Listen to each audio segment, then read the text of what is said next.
अस्सलाम वालेकुम dear students. मैं sir Mohammad Shakeel from Apex nursing academy. अच्छा बच्चे, आज हम अपना थर्ड लेक्चर स्टार्ट करते हैं एक्सपोजिटरी राइटिंग का। थर्ड लेक्चर होगा आज हमारा। इसमें हम कवर करेंगे बेटे characteristics of effective expository writing. अब एक इफेक्टिव एक्सपोजिटरी राइटिंग जो होगी हमारे पास, उसकी कैरेक्टरिस्टिक्स क्या हो सकती है हमारे पास। देखिए बच्चे, ये आपका एससीक्यू आता है 5 मार्क्स का। ये जो आपके 3 से 4 क्वेश्चन हैं, एक तो आपका एक्सपोजिटरी राइटिंग आज मुकम्मल हो जाएगा, इसमें से एक क्वेश्चन लाजमी आता है आपको, तो आपने एक्सपोजिटरी राइटिंग को अच्छे से करना है। इसकी कैरेक्टरिस्टिक्स जो है वो मेनली ये ऐसी को आपका पिक किया जाता है। तो ये ऐसे समझे आपके एग्जामिनर का फेवरेट क्वेश्चन होता है, तो मैं आपको ये इजी करके पढ़ा रहा हूँ। जस्ट एक वर्ड याद करना है, इंशाल्लाह उससे आगे आप अपनी तरफ से भी लिख सकते हैं और इसे अच्छे अंदाज में आप लिख भी सकते हैं और कवर भी हो जाएगा। जस्ट आपने एक निमोनिक याद करना है। अच्छा बेटे देखिए, स्टार्ट करते हैं। Characteristics of effective expository writing में आपने जस्ट निमोनिक याद करना है। क्या करना है? क्लैरको। आपके पास क्या निमोनिक है? क्लैरको। ये जस्ट आपने निमोनिक याद करना है। अब हमारे पास सबसे पहले हो गया सी। सी का अब क्या मतलब है? इसकी फर्स्ट हेडिंग देख रहे हैं, क्लैरिटी। क्लैरिटी का क्या मतलब है कि आपके पास क्या होना चाहिए? Use simple and clear words. आपने क्लियर वर्ड्स और सिंपल वर्ड्स यूज करने हैं। ठीक हो गया? क्लियर का मतलब भी क्लैरिटी से यही है कि आपने क्लियर वर्ड्स यूज करने हैं। ठीक हो गया? आगे आपने क्या करना है? अवॉइड कंफ्यूजन और डिफिकल्ट लैंग्वेज। आपने कोई डिफिकल्ट लैंग्वेज या यूज नहीं करनी जिससे आपको कंफ्यूजन हो। Make message direct and easy.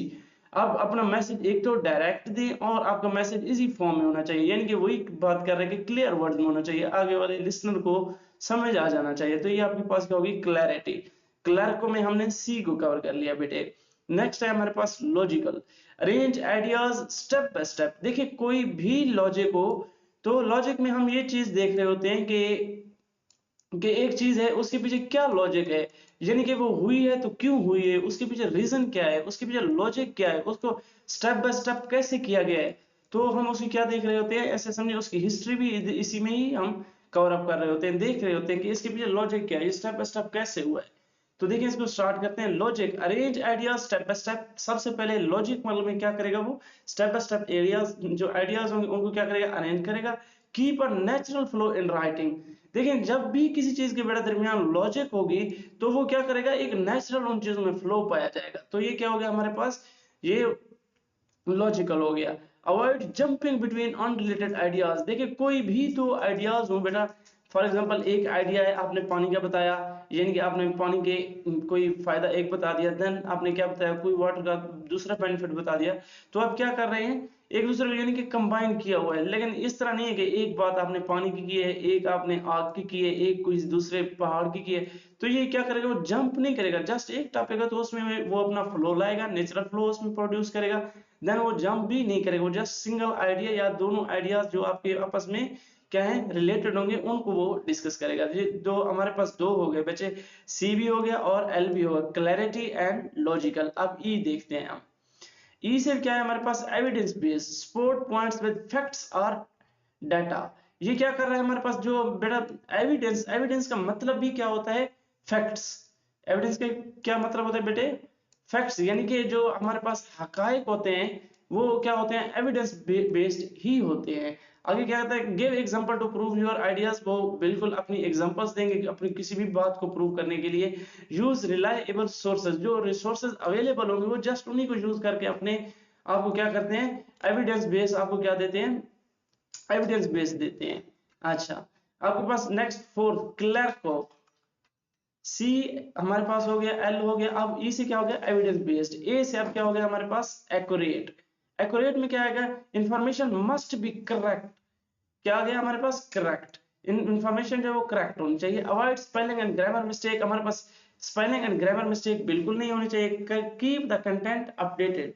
तो आपका जो कंटेंट है आपने उसको भी न्यू से न्यू करना है, कि अपडेट करते रहना है साथ साथ। तो आपका क्लर्को में क्या क्या हो गया बच्चे? सी भी हो गया, एल भी हो गया, ए से एक्यूरेट भी हो गया। अब आर से देखते हैं। आर में हमारे पास क्या है? रेलिवेंट। रेलिवेंट का मतलब है कि चीज आपस में मिलनी जुलनी चाहिए, यानी कि इसमें क्या कहता है देखते हैं रेलिवेंट में।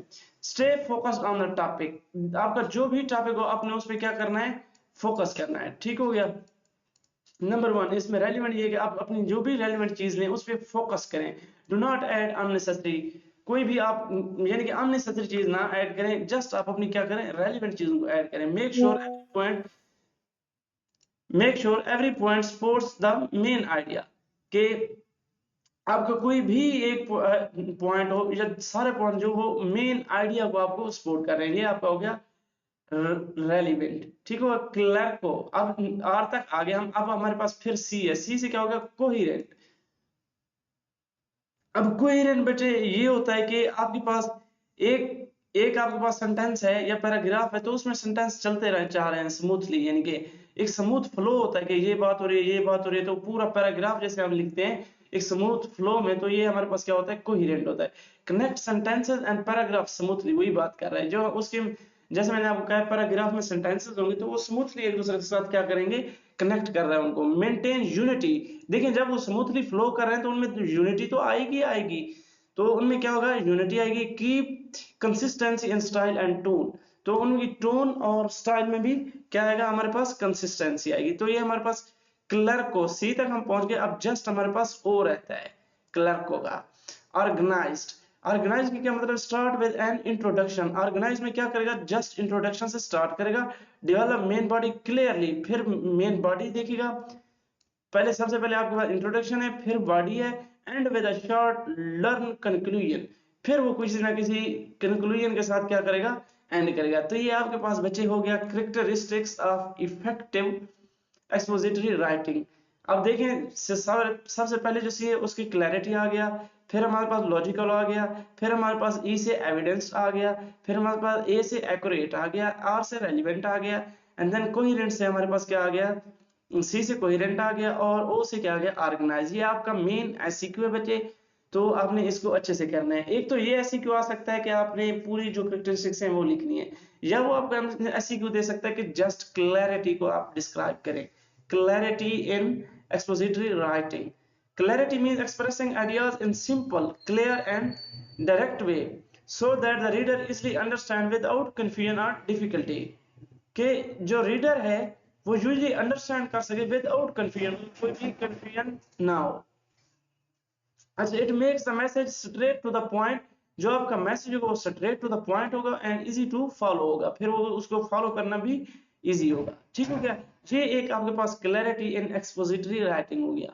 देन इसकी इंपॉर्टेंस वो पूछ लेते हैं, वो आपको ऐसी किस तरह से देते हैं कि क्लैरिटी को डिफाइन करें और इसकी क्या लिखें आप, इंपॉर्टेंस को डिस्क्राइब करें। इंपॉर्टेंस इसकी देख लेते हैं, helps the reader understand the message without confusion, ये क्या करेगा, रीडर को अंडरस्टैंड करने में हेल्प कर रहा है, यानी कि कंफ्यूजन के बगैर उसको। Makes complex ideas simple and structured, ये क्या बनाएगा, जो आपके पास कम्प्लेक्स आइडियाज हैं उनको क्या बनाएगा, सिंपल बनाएगा और स्ट्रक्चर्ड बनाएगा।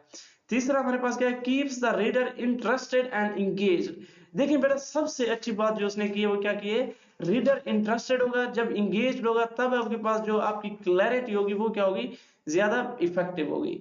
अच्छा, बिल्ड्स ट्रस्ट एंड प्रोफेशनलिज्म, ये क्या फिर बिल्ड करेगा, ट्रस्ट भी बिल्ड होगा और प्रोफेशनलिज्म भी बिल्ड होगी इस राइटिंग में। अच्छा, avoids wrong interpretation of facts and instructions, देखिए जो आपके पास फैक्ट्स होंगे बेटा आप उनको गलत इंटरप्रिटेशन नहीं करेंगे, उससे आप अवॉइड करेंगे। Improve smooth flow of the ideas, तो जो हमारे पास आइडियाज होंगे उनकी स्मूथ फ्लो होगा। And support academic formal and objective tone, ये एकेडमिक फॉर्मल और ऑब्जेक्टिव टोन को भी क्या करेगा, सपोर्ट करेगा। Makes writing more effective for exam, अब जो एग्जाम्स के लिए राइटिंग यूज हो रही है, रिपोर्ट्स के लिए हो रही है या कम्युनिकेशन के लिए हो रही है, ये उसको क्या बनाएगा, इफेक्टिव बनाएगा। अब उसने क्वेश्चन दे दिया कि आप लिखें what is clarity, write the importance of clarity and 5 C's of the clarity। अब मेन इंपॉर्टेंट जो आता है वो आ जाता है आपके पास 5 C's of clarity। अच्छा बच्चे इसको देखते हैं, अगर सबसे पहले हमारे पास 5 C's है, यानी कि 5 C है हमारे पास। सबसे पहला जो C है उसमें क्या है हमारे पास, कंसाइजनेस। यूज ओनली कंसाइजनेस का मतलब ये होता है कि आप नेसेसरी वर्ड यूज करें, एक्स्ट्रा कोई भी चीज ना करें, यानी कि छोटे से छोटा जितना कंसाइज आप कर सकते हैं उसे करें। Use only necessary words, avoid extra and repeated words, ये कंसाइजनेस में ये होगा कि ये वो नेसेसरी वर्ड्स यूज करेगा जस्ट। आगे क्या है, correctness, make sure grammar spelling and facts are right. देखिए आप कोई भी तहरीर लिख रहे हैं तो उसमें आपकी ग्रामर मिस्टेक्स नहीं होनी चाहिए, स्पेलिंग मिस्टेक्स नहीं होनी चाहिए, और फैक्ट्स जो है आपके पास वो राइटली डिस्क्राइब होने चाहिए। आगे कोहेरेंस, कोहेरेंस मैंने आपको बताया है, ideas should be linked and follow smoothly. वही क्या कर रहे हैं, एक आइडिया है, दूसरा आइडिया पानी की बात कर रहा है, तीसरे में पानी कर रहा है, तो ये हमारे पास क्या कर रहे हैं, स्मूथली फ्लो कर रहे हैं। फोर्थ हमारे पास क्या है, consistency, keep the same style, tone and terminology through out. तो इसमें क्या कहते हैं, वो स्टाइल भी आपका, टोन भी और टर्मिनोलॉजीज आप यूज कर रहे हैं तो उनका सेम स्टाइल होना चाहिए, यानी कि आप कंसिस्टेंट होना चाहिए, आपकी आप में कंसिस्टेंसी होनी चाहिए। फिफ्थ आपके पास क्या है, कंप्लीटनेस, कंप्लीटनेस यानी कि give all needed details so the reader fully understand, के रीडर ने क्या कर सके, फुल्ली अंडरस्टैंड कर सके। अब देखिए बेटे, दूसरे क्वेश्चन हमने अपना कंप्लीट कर लिया है कि clarity in expository writing, what is clarity in expository writing, its importance and it's 5 C's of the clarity. तो ये हमारे पास एक क्वेश्चन, दूसरा क्वेश्चन हमारे पास कंप्लीट हो गया, 2 ऐसे को हमने कर लिए हैं। अच्छा आगे क्या कहते हैं, कोहेरेंस। देखिए ये भी हमारे पास क्या है, वो इसी क्लर्को में आ रहा है, लेकिन ये क्या है हमारे पास कोहेरेंस। अब हम देखते हैं इसमें भी वो एक ऐसी दे सकता है। कोहेरेंस क्या होता है, coherence means making writing easy to understand by arranging ideas in a smooth and logical way. Just आपने इसमें जो मेन चीज है, आपने क्या करना है, स्मूथ एंड लॉजिकल वे में उसे क्या करना है, आपने अरेंज करना है। Sentences and paragraphs connect naturally so that the reader can follow without confusion. तो अगर वो कहता है सेंटेंसेस जो होंगे वो एक दूसरे से कनेक्ट होंगे, तो जो रीडर होगा वो उनको इजीली फॉलो भी कर सकेगा, उन पर एक्ट कभी कर सकेगा, लेकिन वो कंफ्यूज भी नहीं होगा। अगर कोहेरेंस नहीं है तो रीडर भी कंफ्यूज होगा। अब इसके फीचर से पूछ लेता है वो, लॉजिकल फ्लो ऑफ आइडियाज। देखिए इसमें क्या है, वो कहता है लॉजिक के साथ जो आइडियाज हैं वो फ्लो कर रहे हैं। Sentences and paragraph follow naturally, sentences और पैराग्राफ क्या करें, फॉलो कर लें naturally. Use of transition, words like therefore, however, for example, connect ideas. तो ट्रांजिशंस में ये होता है कि आपके जो डिफरेंट वर्ड्स हैं हमारे पास, जैसे देयरफॉर हो गया, हाउएवर हो गया, फॉर एग्जांपल हो गया, तो ये कनेक्ट कर रहे हैं आइडियाज को। Consistency and tense and point of view, तो आप जो टेंस यूज कर रहे हैं उसमें कंसिस्टेंसी होनी चाहिए, आपने सेम सेंटेंस यूज करना है। एंड पॉइंट ऑफ व्यू, आपका पॉइंट ऑफ व्यू प्रोस्पेक्टिव यानी कि वो भी सेम होना चाहिए, keep the same sentence and prospective. आगे क्या कहता है, फोकस्ड पैराग्राफ। फोकस में क्या है, each paragraph should cover only one main idea. देखिए फोकस पैराग्राफ भी वही होता है जिसमें हम जस्ट एक आइडिया को कवर अप कर रहे होते हैं, एक आइडिया को हम क्या कर रहे होते हैं, डिस्कस कर रहे होते हैं, मेन आइडिया को। Clear relationship shows links like cause effect. देखिए मैंने आपको कॉज इफेक्ट पढ़ाया था कि अगर कोई कॉज होगी तभी उसका इफेक्ट आएगा। जैसे कि अब सैलाब आया है तो वो कॉज है, यानी कि नेचुरल डिजास्टर है, अब ये उसका इफेक्ट क्या आ रहा है, अब उसकी डिस्ट्रक्शन हो रहे हैं, लोगों के घर गिर रहे हैं, तो ये हमारे पास कॉज इफेक्ट है। कंपैरिजन आगे फिर सीक्वेंस आ गया, तो ये हमारे पास 5 हो गया। इंपॉर्टेंस ऑफ कोहेरेंस, अब कोहेरेंस की इंपॉर्टेंस क्या है, ये आपके पास ऐसे क्यों आ सकता है। एक तो आप डिफाइन करें कोहेरेंस को, देन आप उसके फीचर्स लिखें, एंड देन आप उसमें क्या करें, इंपॉर्टेंस ऑफ कोहेरेंस। अच्छा बच्चे इंपॉर्टेंस देख रहे हैं, हेल्प्स रीडर्स अंडरस्टैंड क्लियरली। देखिए सबसे पहले क्या कर रहा है, अंडरस्टैंड कर रहा है क्लियरली, ये आपको पता होना चाहिए।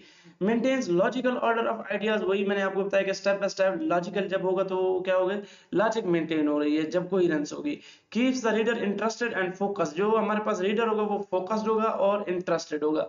अवॉइड्स कंफ्यूजन एंड मिसअंडरस्टैंडिंग, तो जो हमारे पास मिसअंडरस्टैंडिंग होगी तो ये उसको भी क्या करेगा, अवॉइड करेगा। Make arguments and explanation stronger, जो आर्गुमेंट्स होंगी या एक्सप्लेनेशन होगी वो स्ट्रॉन्गर होंगी। Helps readers learn and remember better, ये हमारे पास क्या करेगा, रीडर को लर्न बेटर करवाएगा और उसको रिमेंबर भी बेटर रहेगा। Gives writing a professional and polish look, उसको एक पॉलिश यानी कि एक खूबसूरत, उसको एक शाइनिंग उसने लुक दे दिया और प्रोफेशनल उसको राइटिंग बना दिया। Improve communication in all writing, ये कम्युनिकेशन को भी इंप्रूव करेगा। बेटे ये हमारे पास आपका थर्ड क्वेश्चन हो गया कि आपके पास कोहेरेंस क्या है और फीचर्स ऑफ कोहेरेंस क्या है हमारे पास और इंपॉर्टेंस क्या है, ठीक हो गया। ऑर्गेनाइजेशन इन एक्सपोजिटरी राइटिंग, अब ये हमारे पास फोर्थ क्वेश्चन हो गया आपका। एससीक्यू में ये भी आ सकता है कि आप ऑर्गेनाइजेशन एज एक्सपोजिटरी को, what is organization in expository writing, importance of organization in expository writing, तो ये आपके पास एससीक्यू आ सकता है। Refers to the logical arrangement of ideas, हम लॉजिक के साथ पहले आइडियाज को अरेंज करेंगे for clarity and easy understanding, कि एक क्लियर हो हमारे पास और दूसरी इजी अंडरस्टैंडिंग हो। Involves presenting information in a structured format with a clear beginning middle and and. देखिए जब वो क्या कर रहे हैं, कोई भी इंफॉर्मेशन देगा तो वो उसको स्ट्रक्चर्ड फॉर्मेट में, यानी कि उसको स्ट्रक्चर्ड फॉर्मेट में वो दे रहा है। उसमें क्या करेगा, क्लियर उसकी बिगनिंग है, मिडिल है, एंड है। जैसे हमारे पास आगाज होता है, उसका मिडिल होता है, देन उसका एंड होता है। इनहेंस इनहेंस कोहेरेंस, ये इनहेंस करेगा कोहेरेंस। कोहेरेंस वही है कि दो आइडियाज आपस में स्मूथ फ्लो में आ रहे हैं, फोकस होगा, and overall impact of writing होगा। Importance of organization in writing, सबसे पहले क्या है हमारे पास, reader comprehension, helps the reader follow the writer's logic clearly. ये क्या कर रहा है, राइटर्स की लॉजिक को क्लियरली क्या कर रहा है, फॉलो कर रहा है। clarity and confusion, in enhance the clarity and reduces the confusion, ये enhance कर रहा है clarity को और reduce कर रहा है confusion को। coherence of ideas, support coherence and unity of ideas, complex information handling, makes complex information easier to understand, ये हमारे पास complex जो information होगी उसको easier बनाएगा to understand। effectiveness of writing, जो हमारे पास increase the effectiveness of explanation or instructions, तो हमारे पास क्या करेगा, राइटिंग की इफेक्टिवनेस को बढ़ाएगा। Professional structure, provide a professionalism and Polish structure, वही ऊपर वाली बात आ गई है। Reader engagement, encourage the better reader engagement and retention, जब वो इंगेज करेगा खुद को तो उससे ऑटोमेटिकली उसको चीजें रिमेंबर होना स्टार्ट हो जाएंगी, जब रिमेंबर होना स्टार्ट हो जाएंगी तो वो फिर रिटेंशन हो जाएगी। तो बेटे ये हमारा आज का लेक्चर था। जस्ट हमने इसमें एक्सपोजिटरी राइटिंग की कैरेक्टरिस्टिक्स देखी हैं। एक तो आपके पास ये आपका एससीक्यू है कि characteristics of effective expository writing को डिटेल में डिस्क्राइब करें। देन वो आपके पास आपने जस्ट क्लर्क को इसका लिखना है, जस्ट अपनी तरफ से भी लिख सकते हैं इसमें आप। देन लिख सकता है कि जस्ट क्लैरिटी पे आप लिखें, what is clarity, importance and 5 Cs of clarity, तो ये लिखें। कोहेरेंस एंड एक्सपोजिटरी राइटिंग का पूछ सकता है, और फिर ऑर्गेनाइजेशन का पूछ सकता है। तो ये आपके पास 4 एससीक्यू आज हमने कवर किए, और इनमें से एक लाजमी आता है बच्चे आपके एनुअल में, तो आपने ये अच्छे से करना है। ठीक हो गया बच्चे, thank you so much, Allah Hafiz.